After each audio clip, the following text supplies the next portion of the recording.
JBN, we keep you informed. Rima resident cut down in broad daylight on Maxfield Avenue.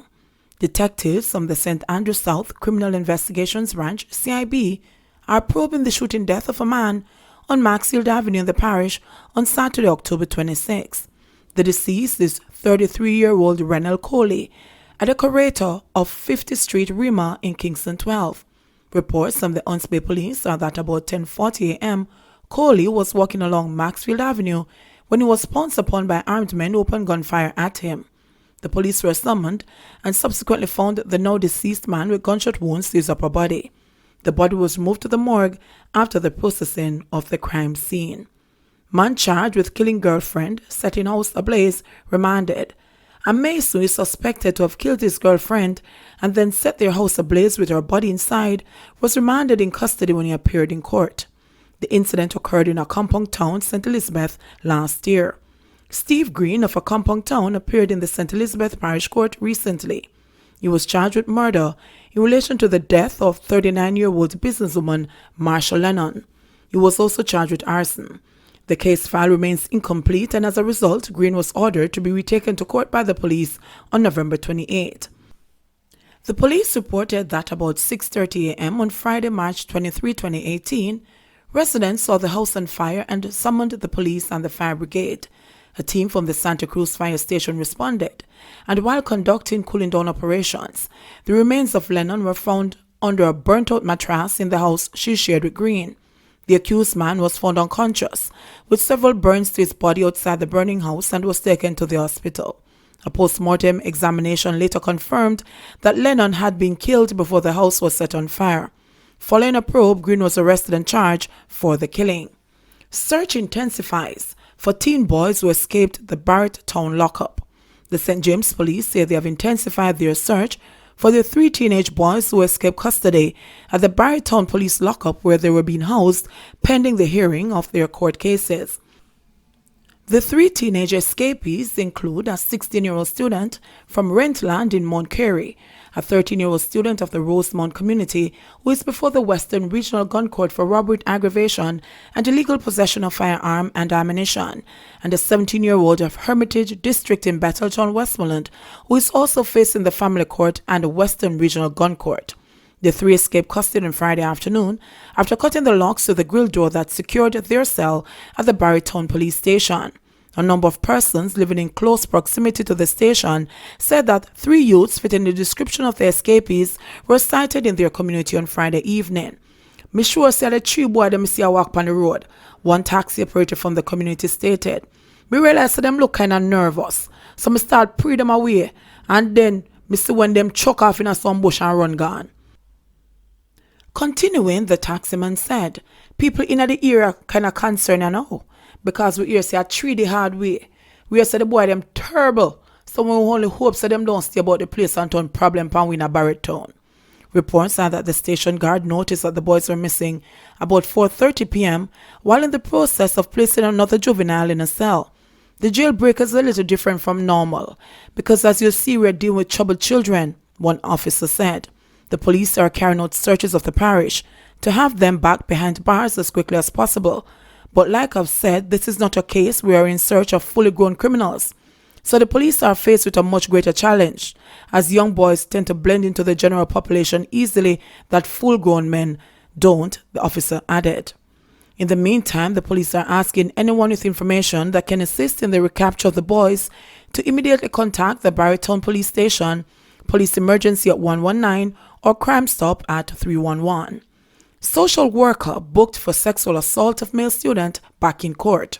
A social worker who has been charged with sexually assaulting a male student he met through social media site Facebook had his bail extended when he appeared in the St. Elizabeth Parish Court on Thursday.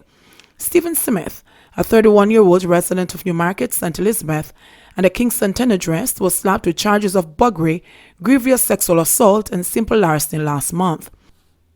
Due to an incomplete case file, Smith's case has been set to be mentioned later this year. On his first appearance in court on the charges on October 1, he was offered bail in the sum of $300,000. According to reports, Smith and a 21-year-old male student met through social media and in June of this year they decided to meet in Black River, St. Elizabeth. During the meeting, the accused reportedly took the complainant in his car and drove to a section of the YS Road in the parish, where Smith allegedly sexually assaulted him. Following the assault, Smith allegedly drove the complainant to an unfinished house in Santa Cruz in the parish and took away his cell phone. He then left him at the house. A report was subsequently made to the police, and following a probe, Smith was arrested in September. He was pointed out on an identification parade and was then charged by the police. Teachers charged for beating 2 grade 10 students at Robert Lightburn High. The teachers implicated in the beating of 2 grade 10 male students at Robert Lightburn High School in St. Thomas were on Friday arrested and charged. They were charged with assault occasioning bodily harm. The 2 male teachers were each granted bail in the sum of $40,000. It was reported that following last week's Heritage Week celebrations at the school, a teacher requested that 2 grade 10 students assist in moving chairs. One of the boys reportedly moved 3 chairs and decided to stop. It was reported that the 2 students were later pulled from a public passenger bus and beaten by a group of men. The teachers were reportedly among the group. Indicom probes incident at Bath Police Station. The Independent Commission of Investigations, Indicom, is probing an incident at the Bath Police Station in St. Thomas in which a cop discharged a firearm which resulted in 3 of his colleagues being injured on Saturday. It's reported that about 9:45 a.m., the cop was inside the guard room clearing a service Glock 17 9mm pistol belonging to a policewoman when he reportedly discharged the gun. A sergeant, a constable, and a district constable were injured. They were taken to the hospital for treatment. However, their injuries are not life-threatening. It's understood that the policewoman placed the gun in a drawer in the guard room and accompanied other colleagues to the cells. When they returned to the guard room, it is alleged that the policeman removed the gun from where it had been placed. He reportedly released the magazine and then pulled back its slide, carrying out safety procedure to hand it over to the policewoman.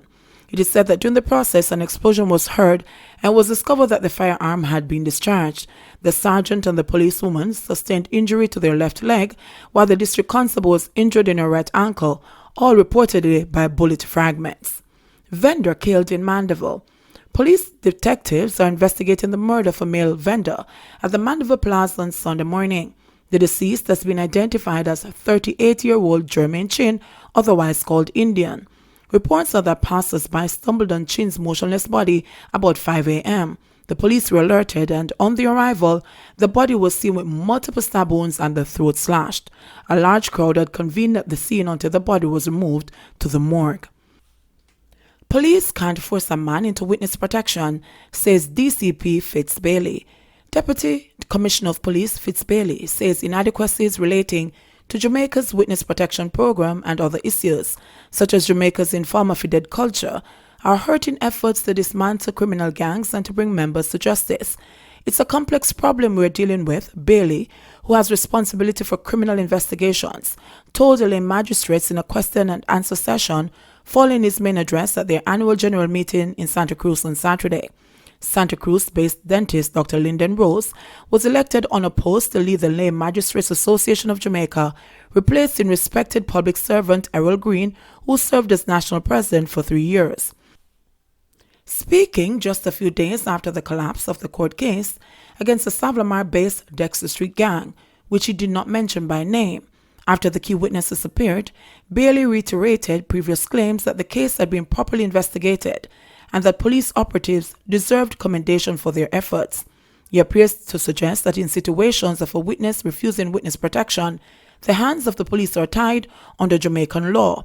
We have no law to force a witness into a witness protection program. We have no law to put a witness in custody if she or he is refusing to give evidence, he said. Bailey said that even when there was scientific evidence, unlike perceptions gained on TV, that scientific evidence must be supported by the IC witness. The Deputy Commissioner said that while the Jamaican anti-gang legislation was established with the understanding that people who are part of criminal organizations would testify against the membership, those individuals were not necessarily the most credible witnesses. So that when there are issues relating to credibility, the witness must be put to the test, questioned in court, to test his credibility, he said. In apparent reference to the recent collapse anti-gang case, Bailey said that the reality is that the witness disappeared. He said the police had tried their best to keep and protect the witness. Noting that the scientific evidence was solid, very solid, Bailey said, "We have not given up. We are pursuing other avenues." He said the entire situation was made more difficult by Jamaica's infamous informer fided culture. People are not willing to come forward because of self-interest, self-preservation, and the interests of their families, he said. He spoke in general terms of cases which could involve the arrest of up to 50-odd members of one gang. In such situations, you have to deal with witnesses. Major witnesses have to be placed on the witness protection program. In many instances, one man has a wife, 2 girlfriends, and children. Now, if you're going to put that witness on the program, you have to take in the entire family. So I'm just showing you the challenges and difficulties. You have to determine who must go where, Bailey said. In seeking to ease the challenges, the police high command was seeking to create what we call a witness care department to deal only with issues and problems involving witnesses. Sometimes at midnight, he told lay magistrates, his officers had to be trying to resolve conflicts involving witnesses. To emphasize the degree of difficulty, Bailey noted that witness protection programs are maintained by the state. You have to provide accommodation, you have to provide food, income, then you have to work with international partners depending on the nature of the case. It's really tough, but we welcome and we encourage people to be a part of the program. That's the only way we're going to break the back of the problems we are faced with. Bailey noted that in St. Andrews South alone, there were 75 gangs, 28 of which were very active. The construct of St. Andrews South involving impoverished, deprived, inner city communities with poor infrastructure, and an environment which shouldn't even be for human beings, made it especially hard for police work, he said. Any of you have ever been to Riverton, Kingston City Dump? He asks lay magistrates rhetorically. When you go to Riverton, and imagine that people live in that space, we have to police that space. It's a complex problem that we have, he said. But Bailey said the police would not give up. We're not going to give up. We're going to continue the fight.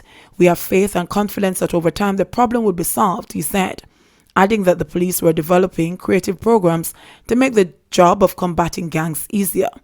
We're putting a task force together of different groupings with different abilities and talents, and we hope that once we get it together, the police will be better able to act on gang investigation, Bailey said.